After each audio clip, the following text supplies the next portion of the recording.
لما جينا ندور في الموضوع لقينا ان مصر من اكتر 5 دول في العالم استخدام للابلكيشن. فرنسي مخيف اتحولت حياته 180 درجه، واللي قدر من 2014 ل 2019 يخرج من روسيا لقبرص ومعاه 63 مليار ريال. عايز تعرف ازاي؟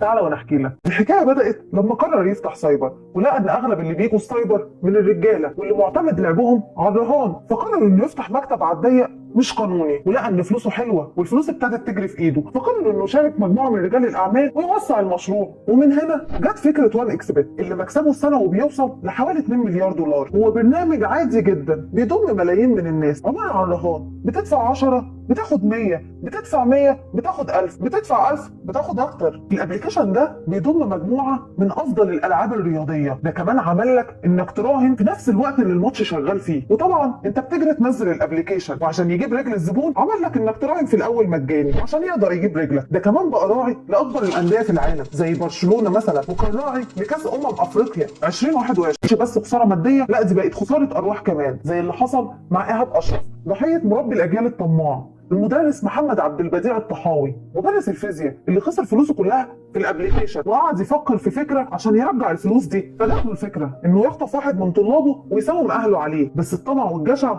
عمى عينه وقتله. مش بس كده، ده كمان قطعوا الاجزاء وحطوا كل جزء في منطقه،